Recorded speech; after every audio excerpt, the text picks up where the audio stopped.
Assalamualaikum warahmatullahi wabarakatuh. Baik, hari ini Ibu akan mereview materi gaya dan medan listrik pada mata kuliah Fisika Dasar 2.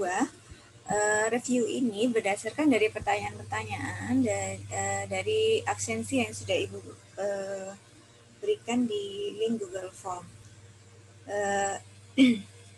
Ibu ingin mengulas beberapa pertanyaan yang perlu Ibu jelaskan ya.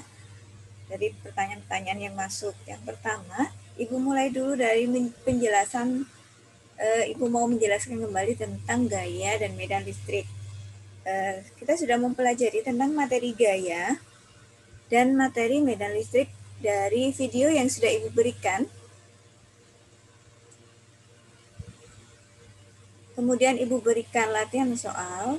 Dari latihan soal tersebut, Ibu harapkan kalian bisa memahami apa yang kira-kira nanti menjadi konsep dari materi tersebut. Baik, Ibu mau mengulas kembali. Kita sudah belajar tentang gaya listrik. Gaya listrik, yang pertama yaitu gaya listrik ya. Gaya listrik. Yang kita sebut dengan hukum Coulomb.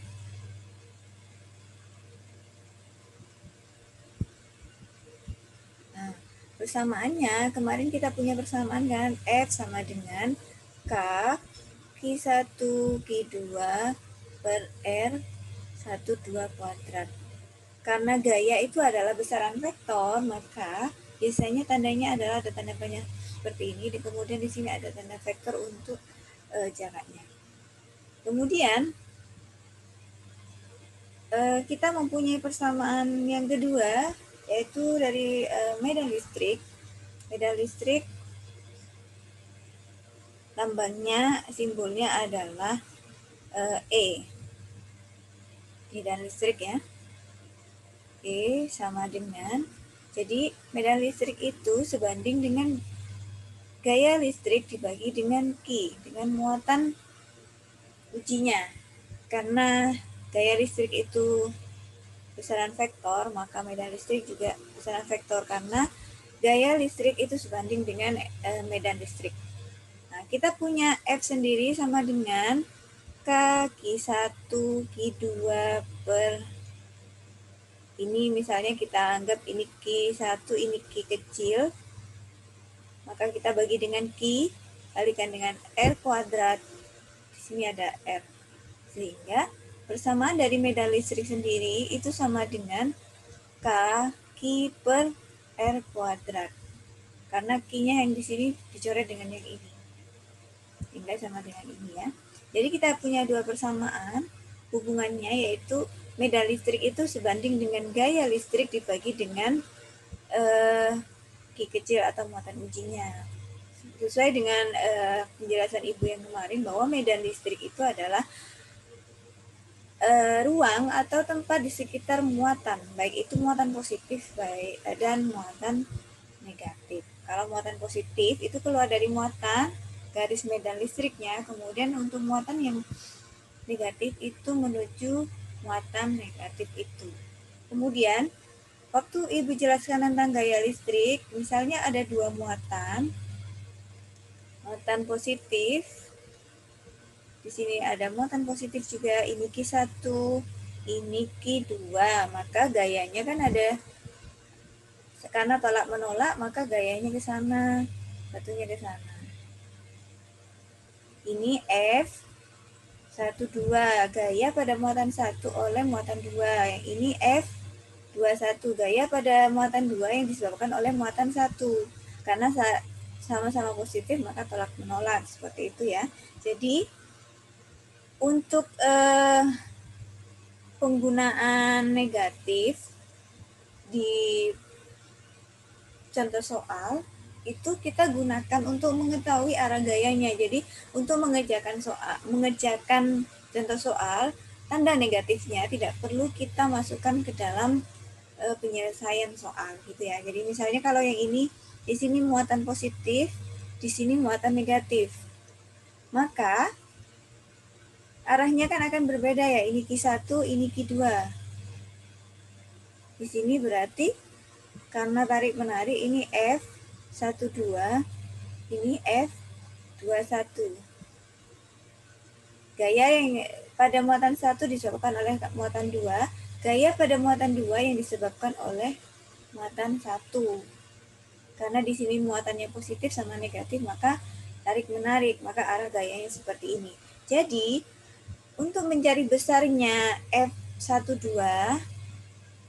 dan itu sama dengan F21 besarnya, namun arahnya yang berbeda. Satunya arahnya ke sumbu X positif, yang satunya ke sumbu X negatif. Untuk F21 arahnya ke sumbu X positif, sedangkan F12 itu arahnya ke sumbu X negatif. Kalau sumbu X negatif berarti negatif. Sedangkan yang ini F12 dan F21 itu besarnya sama karena jarak antara muatan Q1 dan Q2 itu juga sama, berarti ini F12 sama dengan F21. Hanya saja arahnya pada F21 itu arahnya ke sumbu X negatif, sedangkan pada F12 ke arah sumbu X positif. Kalau sumbu X positif berarti positif, kalau arah sumbu X negatif berarti minus atau negatif. Sehingga nanti akan mempengaruhi ketika penjumlahan, misalnya ada 3 muatan, maka penjumlahan gaya itu akan mempengaruhi, arahnya itu akan mempengaruhi jumlah total gaya pada muatan tersebut. Seperti itu. Sedangkan Ibu lanjutkan ke medan listrik. Medan listrik yang sudah Ibu contohkan, jika ada satu muatan, maka kita cari medan listriknya misalnya di sini ada muatan positif. Carilah medan listrik di titik A. Karena di sini muatannya positif, maka medan listriknya arahnya keluar dari muatan. Kalau positif kan keluar dari muatan, maka arah medannya ke sana. Ini Q1, berarti ini E1.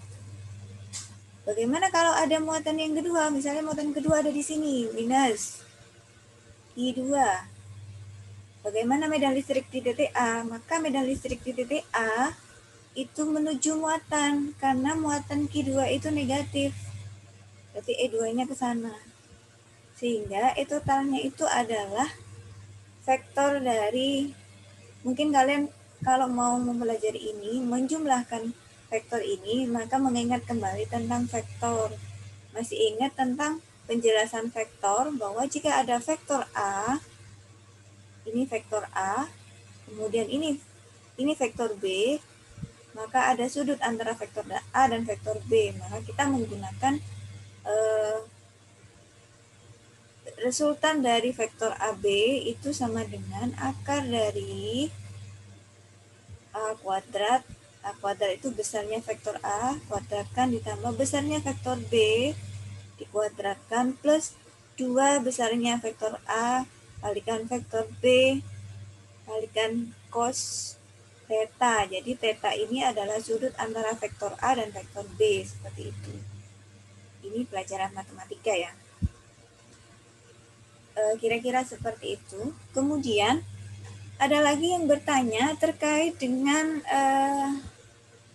nano, mikro, mili, dan sebagainya. Mungkin itu materi yang sudah sebenarnya di besaran dan satuannya. Jadi kalau kita mempunyai satuan meter, kan kita mempunyai ada kilometer, ada milimeter, ada sentimeter, kemudian di sini ada mikrometer, ada nanometer, pikometer. Kalau yang ini berarti ada mega, gigameter. Giga itu berarti sama dengan 10 pangkat 9. Kalau yang kilo 10 pangkat 3. Kalau yang mega berarti 10 pangkat 6. Kemudian meter itu kan satuan asalnya. Kemudian yang ini berarti mili itu sama dengan 10 pangkat min 3. Senti itu 10 pangkat min 2. Kalau mikro itu sama dengan 10 pangkat min 6. Nano itu 10 pangkat min 9. Kemudian piko itu sama dengan 10 pangkat min 12. Itu untuk yang satuan ya. Begitu juga kalau M-nya ini kita ganti dengan kulom. Maka tinggal mengganti aja milikulom berarti 10 pangkat min 3 kulom. Mikrokulom berarti 10 pangkat min 6 kulom. Seperti itu. Nah, kemudian di materi gaya listrik yang banyak bingung adalah tentang contoh soal yang nomor 2 jika terdapat beberapa muatan. Untuk elektroskop mungkin bisa kalian membaca sendiri untuk lebih jelasnya supaya kalian lebih memahami. Dan untuk menggambar medan listrik ya. Kemudian di materi medan listrik ada cara menggambar medan listrik. Sebelum Ibu lanjut ke situ, mungkin Ibu lanjut ke contoh kalau ada beberapa muatan misalnya ya. Misalnya di sini ada 3 muatan. Ini muatannya positif, ini muatannya negatif. Ini muatannya positif. Ada Q1, Q2, Q3.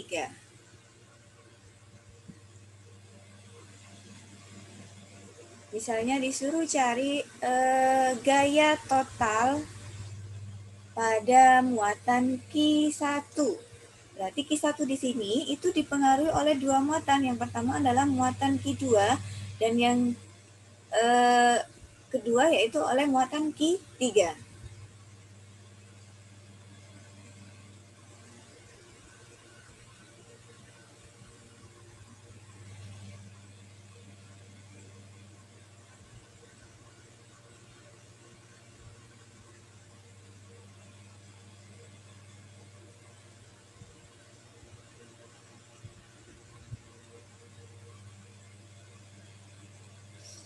Kemudian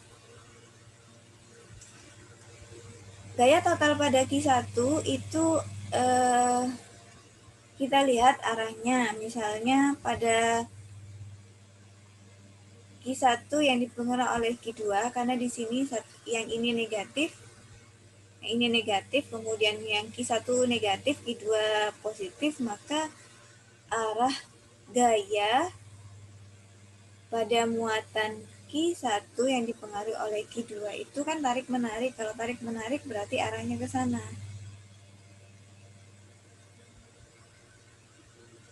Ini F12. Gaya pada muatan 1 yang dipengaruhi oleh muatan 2. Karena gayanya tarik-menarik. Kemudian gaya yang dipengaruhi oleh muatan Q3. Karena di sini juga muatan negatif, di sini muatan positif, maka arah gayanya ke atas ya. F13. Gaya pada muatan 1 oleh muatan 3. Kemudian ini ada jarak, misalnya ini jaraknya adalah ini 4 cm, ini 3 cm. Sehingga kita bisa cari gaya total pada muatan 1 itu sama dengan gaya 12 plus F13. Karena di sini membentuk sudut 90 derajat, maka jika kita masukkan ke dalam persamaan yang tadi ya, jika ada vektor A dan vektor B, maka gaya totalnya pada muatan 1 itu hanya sama dengan F12 kuadrat ditambah F13 kuadrat. Karena ini di sini plus 2 F1, F3 cos 90. Cos 90 itu sama dengan 0, sehingga di sini ditambah 0 kan. Sehingga bisa jadi langsung kalian menggunakan persamaan F12 kuadrat ditambah F13 kuadrat. Begitu. Sekarang, bagaimana kalau yang ditanyakan adalah gaya total pada muatan Q2? F2 total. Berarti kan ada 2. Yang pertama oleh muatan Q1 dan Q3.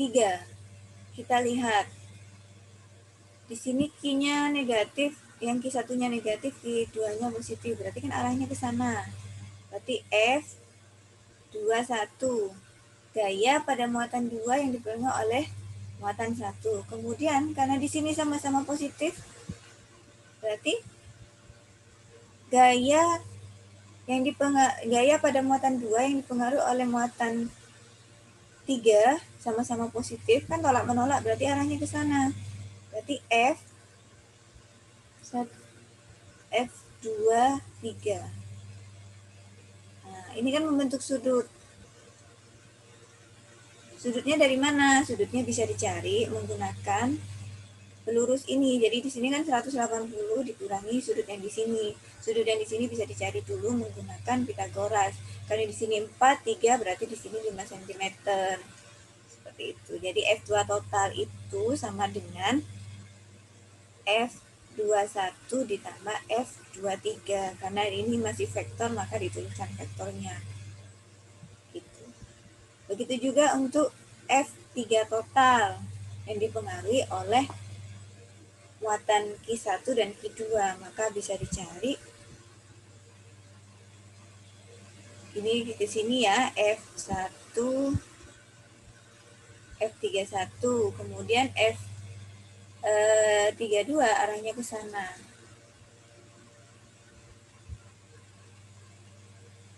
Ingat, kalau mencari F21 berarti kan ini K, Q1, Q2. Berarti jaraknya antara muatan Q1 dan Q2 menggunakan R12. Kalau yang ditanyakan adalah F23, berarti di sini K, Q1, Q2, Q3 dibagi R23. R23 berapa? Berarti jarak dari muatan 2 ke muatan 3. Tadi Ibu sudah jelaskan bahwa di sini Pitagoras, maka jarak antara muatan Q2 dan Q3 adalah 5 cm. Seperti itu. Kira-kira penjelasan untuk gaya listrik pada 3 muatan. Seperti itu ya. Selanjutnya, Ibu ingin menjelaskan dulu tentang cara menggambar garis medan listrik. Cara menggambar garis medan listrik yang pertama, muatan itu misalnya di sini ada 2 muatan positif dan negatif, maka garis medan listrik itu keluar dari muatan positif menuju ke muatan negatif. Cara menggambarnya berarti jumlahnya harus sama. Jangan lupa tanda panahnya, karena keluar dari muatan positif maka panahnya seperti ini. Jumlahnya harus sama ya. Karena yang keluar ini 4, maka yang masuk juga 4. Begitu juga misalnya kita menggambarkan lagi. Ini kan keluar. Ini juga keluar. Yang di sini, karena di sini kita menulisnya 1, 2, 3, 4, 5, berarti di sini juga ada 5.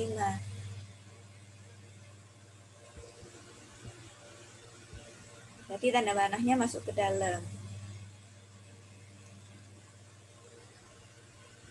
Gitu. Cara menggambar garis medan listrik. Jadi, kalau tidak bersilangan itu misalnya seperti ini. Nah, itu namanya bersilangan ya. Jadi tidak boleh. Ini jumlah garis yang keluar dari muatan positif itu harus sama dengan yang masuk pada muatan negatif. Itu cara menggambar garis medan listrik. Kemudian yang banyak belum dipahami juga pada mencari contoh soal medan listrik. Kalau medannya listriknya hanya satu muatan itu kan gampang, tinggal masukkan ke persamaan ya. Jika ada satu muatan, jadi muatan negatif, carilah medan listrik di titik B. Karena di sini muatannya negatif, maka medan listriknya itu menuju muatan E. Ini kalau ada satu muatan. Kalau ada 2 muatan atau ada 3 muatan, itu akan berbeda lagi, karena di sini kita berbicara tentang medan listrik dan hubungannya dengan vektor ya, karena medan listrik itu besaran vektor. Jadi ada nilai dan arahnya seperti itu. Kalau ini arahnya ke sana, misalnya ya, kita kerjakan ini jaraknya adalah 10 cm. Kemudian Q-nya sama dengan 10 Coulomb. Maka kita bisa masukkan kan langsung ya, E sama dengan kaki per R kuadrat. Makanya 9 kali 10 pangkat 9 Newton meter kuadrat per Coulomb kuadrat dikalikan dengan 10 Coulomb dibagi dengan 10 cm berarti 10 pangkat min 2 meter dikuadratkan. Ini sama ini hilang, tinggal 1 meter sama meter hilang ya. Kemudian sisanya berarti sama dengan 9 kali 10 pangkat 9. Di sini 10, berarti 10 pangkat 10 ini dibagi dengan ini 10, berarti 100 kalikan 10 pangkat min 4 Newton per Coulomb sama dengan 100 kali 10 pangkat min 4, berarti kan ini tinggal min 2, ini habis. Min 2 pindah ke atas jadi 9 kali 10 pangkat 12 Newton per Coulomb.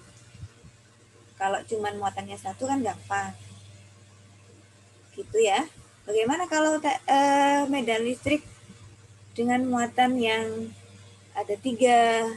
Sama seperti yang Ibu jelaskan tadi pada mencari gaya listrik. Jadi misalnya ada 3 muatan. Misalnya begini ya. Ini muatan 1 positif, muatan 2 negatif, muatan 3 positif. Ini Q1, Q2, Q3. Ini negatif ya. Maka carilah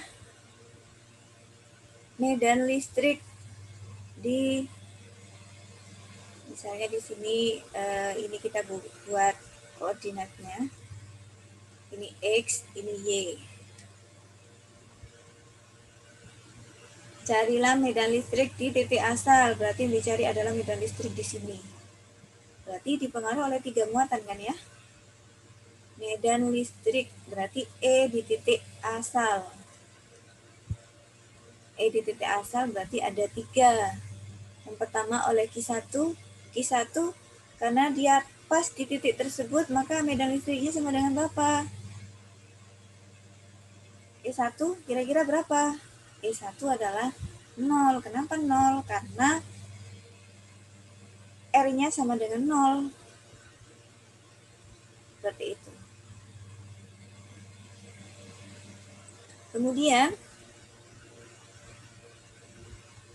medan listrik pada Q2 itu karena di sini negatif.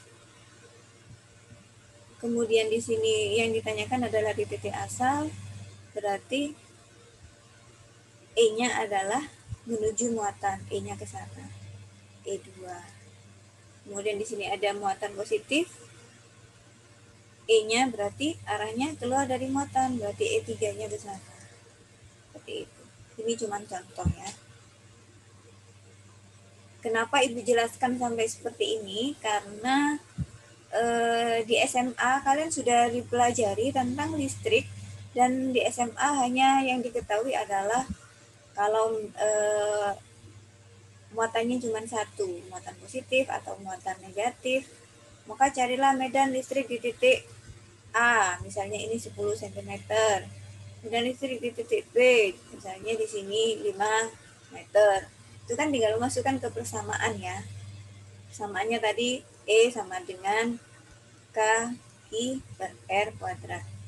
Memang nanti di SMP itu tidak diajarkan sampai ke yang seperti ini, ke berapa muatan. Cuman Ibu ingin menjelaskan ke kalian karena nanti kalian adalah outcome-nya adalah menjadi guru. Guru kalau bisa menjadi lebih paham, dan guru itu menangnya adalah kita belajar duluan gitu. Seperti itu ya. Mungkin nanti kalian bingung, namun bagi yang berminat untuk S2, insya Allah akan lebih memahami lagi ketika nanti kalian S2 atau kalian melanjutkan ke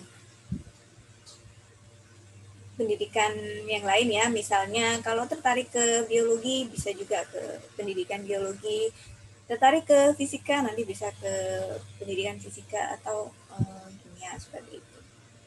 Jadi Ibu harapkan dari penjelasan yang lebih ini kalian lebih memahami dan bagaimana cara menyelesaikan suatu soal gitu. Kemudian dari pertanyaan yang masuk di Google Classroom itu juga ada pertanyaan yang terkait dengan medan listrik pada distribusi muatan kontinu. Medan listrik pada distribusi muatan kontinu itu sebenarnya apa namanya ya? Banyak sekali kita gunakan dalam kehidupan sehari-hari. Contohnya misalnya pada ya kontinu itu maksudnya benda yang padat, misalnya plat batang, plat berbentuk silinder, kemudian cakram. Nanti karena aplikasinya dari itu, misalnya kita bertemu dengan kapasitor sejajar seperti itu ya. Jadi pada muatan kontinu itu bukan lagi kita berbicara tentang muatan titik. Kalau kita berbicara yang ini, di sini masih ada muatan Q1, Q2, Q3, itu berarti muatan titik. Kalau kita bicara distribusi muatan kontinu, itu berarti muatan listriknya itu dalam bentuk batang, plat, silinder, kemudian cincin bermuatan, seperti itu. Itu sekilas tentang contoh medan listrik ya. Mungkin kalau pengen lebih paham, Ibu tambahkan lagi contoh soal. Sama dengan yang gaya tadi ya. Misalnya di sini ada 3 muatan, di sini ada muatan, di sini juga ada muatan, di sini muatan, ini plus, di sini minus. Ini Q1, ini Q2, ini Q3. Misalnya yang ditanyakan adalah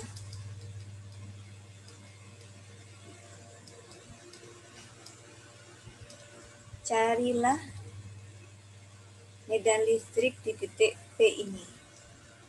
Nah, maka medan listrik di titik P ini dipengaruhi oleh 3 muatan.